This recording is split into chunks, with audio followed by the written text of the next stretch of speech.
नमस्कार दोस्तों, स्वागत है आपका हमारे चैनल पर। आज की बड़ी खबरें। नए साल में किसान होंगे माल। ईरान ने प्रथम उपराष्ट्रपति मोहम्मद रजा आरिफ ने अमेरिका को चेतावनी देते हुए एक्स पर लिखा, अगर हम इस्लामाबाद में अमेरिका फर्स्ट के प्रतिनिधियों के साथ बातचीत करते हैं तो दोनों पक्षों और दुनिया के लिए फायदेमंद समझौता होने की संभावना है, लेकिन अगर हमारा सामना इजराइल फर्स्ट के प्रतिनिधियों से होता है तो कोई समझौता नहीं होगा। उन्होंने कहा, हम निश्चित रूप से पहले से भी ज्यादा जोर शोर से अपना बचाव जारी रखेंगे और दुनिया को इसकी भारी कीमत चुकानी पड़ेगी।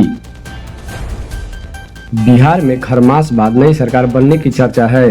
यह भी संभावना जताई जा रही है कि मुख्यमंत्री नीतीश कुमार अगले हफ्ते इस्तीफा दे सकते हैं, लेकिन इससे पहले ही पटना में सीएम हाउस खाली किया जा रहा है।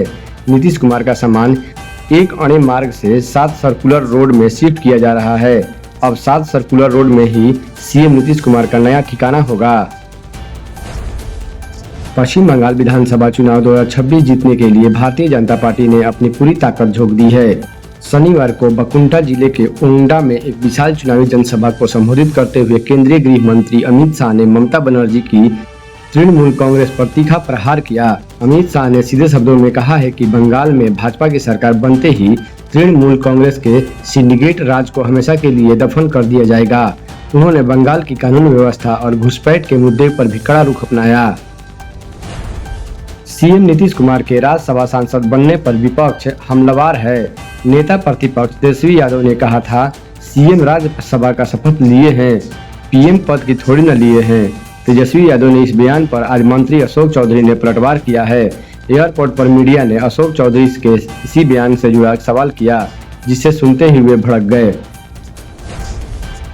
एलपीजी सिलेंडर की कमी पर कभी नारे कभी धरना प्रदर्शन तो आम है, लेकिन झारखंड के गुमला में एलपीजी गैस सिलेंडर की कमी को लेकर एक युवक का अनोखा विरोध 3 दिनों सुर्खियों में है। आमतौर पर लोग गैस की किल्लत पर नारेबाजी या धरना प्रदर्शन करते हैं, लेकिन इस बार विरोध का अंदाज बिल्कुल अलग और रचनात्मक देखने को मिला। यही वजह है कि यह मामला अब सोशल मीडिया पर तेजी से वायरल हो रहा है।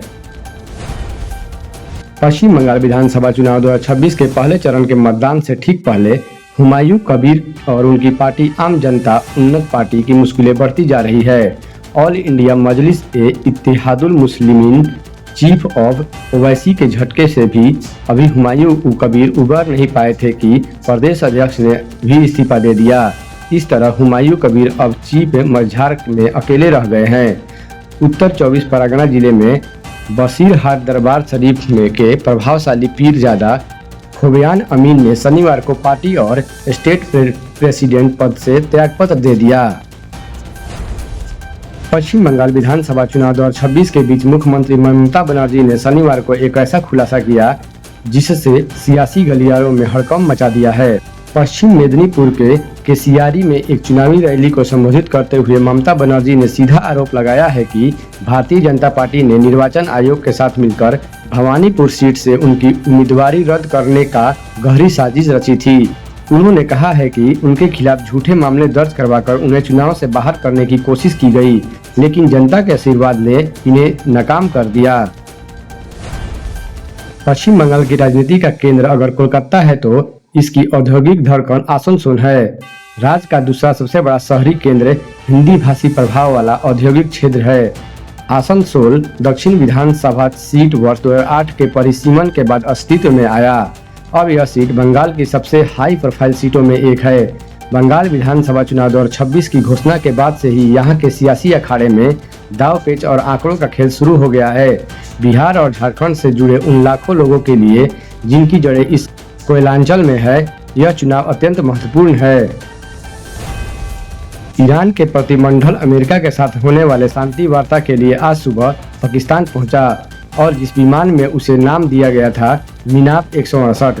मिनाब ईरान के होमरुगान प्रांत में एक शहर और काउंटी है। यह ईरान के दक्षिण पूर्वी हिस्से में स्थित है और युद्ध शुरू होने वाले दिन से ही पूरी दुनिया के लिए लोग इस शहर का नाम जानते हैं। मिनाब वही शहर है जहां 28 फरवरी 2026 को लड़कियों के एक स्कूल में हुए अमेरिकी हमलों में 168 से अधिक लोग मारे गए थे और इनमें अधिकांश स्कूली बच्चे 7 से 12 वर्ष की लड़कियां और लड़के थे। ईरान और अमेरिका के बीच चल रही तानातानी को खत्म करने के लिए पाकिस्तान की राजधानी इस्लामाबाद में हलचल शुरू हो गई है। अल जजीरा की रिपोर्ट के मुताबिक अमेरिका और ईरान के बीच शांति वार्ता के लिए दोनों देशों की टीमें वहां पहुंच चुकी है।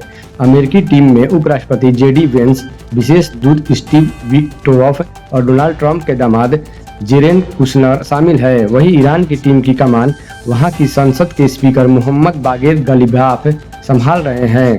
उनके साथ विदेश मंत्री अब्बास अराघवी, रक्षा परिषद के सचिव अली अकबर अहदेहदालियान और सेंट्रल बैंक के चीफ भी मौजूद हैं।